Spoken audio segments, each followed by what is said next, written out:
Every NFL team needs a good quarterback if they want to succeed. Seriously, find us a recent Super Bowl champion whose signal caller was downright awful. Now take a look at teams who are drafting in the top 10 most years. Teams who never make the playoffs. You'll probably notice the disaster that is constantly their quarterback situation. I'm Justin Fraction, and today we dive into 8 teams whose quarterbacks always suck.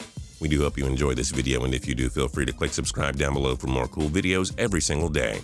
Number 8, Miami Dolphins. Unless you're sold on the oft-injured and very inconsistent Ryan Tannehill, then you can see how the Dolphins struggle on an annual basis. Up until they drafted Tannehill in 2012, they spent over a decade looking for Dan Marino's successor. They tried Jay Fielder for 5 years and that did nothing. They tried a couple of Chads in Mr. Henne and Pennington. That didn't work either. They appear to be set on Tannehill, so let's see if he can stay on the field and give Miami their first good QB in the post-Marino era. Number 7, Los Angeles Rams. Pretend Kurt Warner never played for the Rams. Pretend they didn't win Super Bowl 35 with him. Good. Now you can only think of terrible Rams quarterbacks, right? After Warner wore out his welcome, the Rams tried the inconsistent Mark Bulger for a few years. He was decent, but not really that great.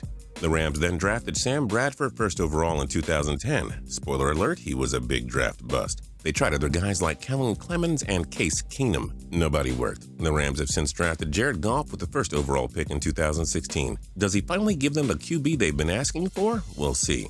Number 6, Chicago Bears. Wanted, a person who was recently an above-average quarterback for the Chicago Bears. If you have any information, please contact Total Pro Sports.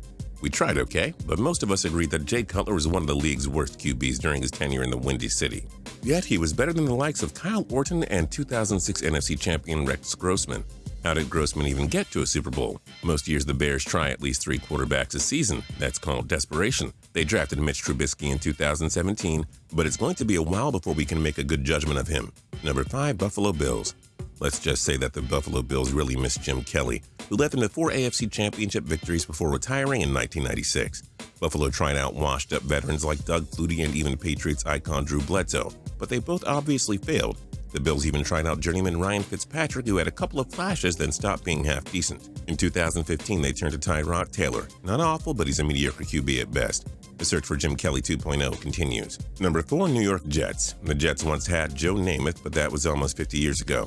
They have recycled through quarterbacks for the past 4 decades. Chad Pennington gave them some decent seasons in the 2000s, but everything fell apart once they drafted Mark Sanchez. Well, sort of. Sanchez led the Jets to a pair of AFC championship games until falling out of favor. He last played for them in 2012. The Jets drafted Geno Smith in 2013, and that flopped. They then added Ryan Fitzpatrick. He gave them one good year, then struggled and never came back. Bryce Petty doesn't look like he's the answer either. These poor Jets. Number 3, Jacksonville Jaguars. Give the Jaguars a trophy. They managed to use one quarterback throughout the entire 2015 and 16 seasons. The only bad news is that the quarterback was Blake Bortles, who enjoys throwing to the other team's players more than his own. Before Bortles, the Jaguars were desperate and handed Chad Henne the job. Yeah, you can go ahead and take guesses at what happened there. He was a flop. They also used a first-rounder on Blaine Gabbert in 2011, consider him one of the biggest draft busts ever. Before that, David Garrard gave them a couple of good years before unraveling and wearing out his welcome. Dear Jacksonville, make up your mind and find a QB. Number 2, Houston Texans. With a strong defense and terrific rushing game every year, most of us can agree that the Houston Texans would be legit if they had a quarterback.